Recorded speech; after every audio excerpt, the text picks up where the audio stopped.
नमस्कार। आज न्यूज वाला देख रहे सभी जितना हमारे भाई बंधु है सबको उमा शंकर त्रिपाठी की तरफ से नमस्कार। और आज का जो पहला न्यूज और आपका पहला जो धन्यवाद करना है वो यही है कि भाई सब लोग हमारे चैनल को बहुत ज्यादा प्यार से सब्सक्राइब कर रहे हैं। सब्सक्राइब करने वाले भाई जितने भाई बंधु हैं बहुत ये कह सकते सुपर फास्ट ढंग से हमारे चैनल को कुछ रोज में यहाँ लेकर के पहुंच गए, सबका धन्यवाद करते हैं। और जितने हमारे भाई इसको लाइक करते हैं हमारे शो को और कमेंट करते हैं, शेयर करते हैं, उन सबका धन्यवाद करेंगे। और आज का जो पहला न्यूज आपको सुना रहे उत्तर प्रदेश की राजनीति की बात करेंगे।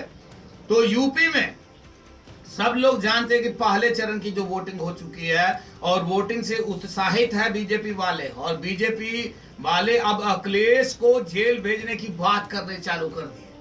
और वोटिंग के बाद ये कह सकते हैं कि बड़ा बयाबाजी जो अब निकल कर सामने है। इससे पहले अगर बात करें BSP supremo Bahujan Samajwadi party की जो मायावती है, इन्होंने कहा था कि सूबे के जो सीएम है अखिलेश यादव चेहरे को दागदार कह रही थी कि उसमें बहुत से दाग है, बहुत से चीटिंग कर रखा है उन्होंने। लेकिन अब बीजेपी वाले उसी चेहरे को, अखिलेश बाबू के चेहरे को जेल भेजने का बात कर रहे हैं।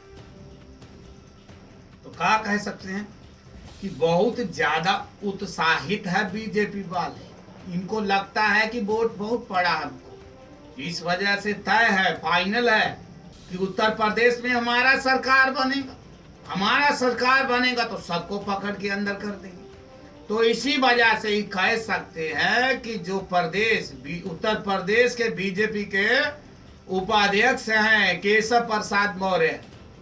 प्रसाद मौर्य ने इस बात का एक बड़ा खुलासा कर दिया और उन्होंने साफ चैलेंज कर दिया। उन्होंने कहा कि सरकार आते ही जब उत्तर प्रदेश में बीजेपी का सरकार बन जाएगा सबसे पहला काम क्या करेंगे, अखिलेश बाबू का जितना सरकार में नीति परियोजना बना करके रखी थी उनके पास जितना काम हुआ उसका सबसे पहला उसका जांच होगा। जांच में कौन सा दोषी पाया, कौन सा ये घपला जो बड़ा निकल कर आया, भ्रष्टाचार जितना भी वहां बन करके निकलेगा उस सब का हिसाब किताब लगाने के बाद अखिलेश यादव को जेल में भेज देंगे और जेल अवश्य भेजा जाएगा। तो ये हमारे देश की राजनीति है। जब भी सरकार चेंज हो जाता है तो पहली सरकार का जितना किया धरा काम होता है पहले तो उसका जांच होता है। वो जांच करते करते 1.5 से 2 साल लग जाता है। उसके बाद फिर सरकार अपना काम शुरू कर देती है और 1-2 साल वो अपना काम चालू करती है। उसके बाद फिर चुनाव आ जाते हैं। 5 साल के बाद वो सरकार चली जाती है, जो पिछला सरकार है वो फिर आ जाती है।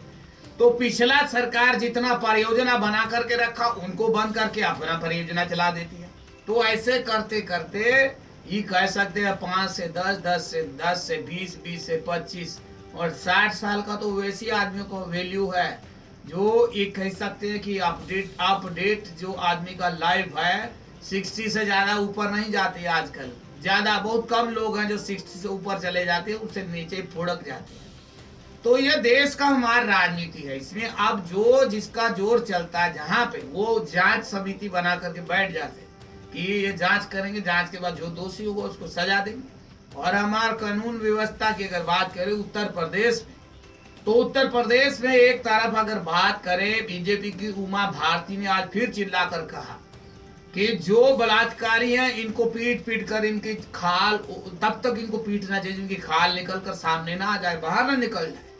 तो ये कह सकते हैं कि अब देश की राजनीति में कोई बड़ा मुद्दा हो उसको बड़ा मुद्दा बना करके लोगों से वोट इकट्ठा करने की राजनीति चालू है। और एक तरफ बसपा की अगर बात करें, मायावती ने कहा कि गुंडा राज चाहिए आपको या कानून का राज चाहिए।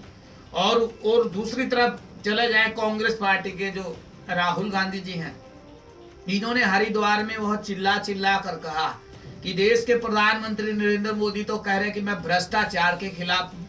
जो कांग्रेस पार्टी के भ्रष्टाचार हैं, जो भ्रष्टाचार नेता है उनको पकड़ कर अपनी पार्टी में घुसा रहे हैं और उसके साथ साथ उनको टिकट भी दे रहे हैं। तो भ्रष्टाचार के खिलाफ कहाँ है? इनको तो राज्य चाहिए, हम राज्य लेकर के हटेंगे। और अगर तीसरी तरफ चले जाएं तो संसद भवन के अंदर हमारे देश के प्रधानमंत्री नरेंद्र मोदी ने कहा है कि जो पूर्व प्रधानमंत्री हैं डॉक्टर मनमोहन सिंह, ये ऐसे नहाते हैं, कैसे रेनकोट पहनकर नहाती है। 30-35 वर्ष इनका शासनकाल रहा, तो शासनकाल में एक भी घोटाले के छींटे इनके दामन पर नहीं लगे। तो ये कह सकते हैं कि अगर सभी राजनेताओं को एक साथ एक मंच पे बिठा करके सुने तो आदमी पागल हो जाए। तो भाई इसी को बोलते हैं राजनीति। तो राजनीति बहुत भयंकर एक बीमारी कह सकते हैं, जिसको लग जाती है वो उसको छूटता नहीं है। लेकिन ये आज का बड़ा न्यूज उमा शंकर त्रिपाठी अपने स्टाइल में इस मंच के जरिए आप तक पहुंचाने का कोशिश करते हैं। आप सब लोगों का बहुत बहुत धन्यवाद। हमारे इस चैनल को आप सब लोग सब्सक्राइब करते हैं और आए दिन हम कोशिश करते हैं आपके लिए कोई ना कोई बड़ा शो लेकर के यहाँ पहुंचे। और आप सब लोगों का बहुत बहुत धन्यवाद। हमारे चैनल को सब्सक्राइब अवश्य कीजिए और बाकी का न्यूज देखने के लिए आप देखते रहें आज न्यूज वाला चैनल। अच्छा भाई, अब हम चले, राम राम।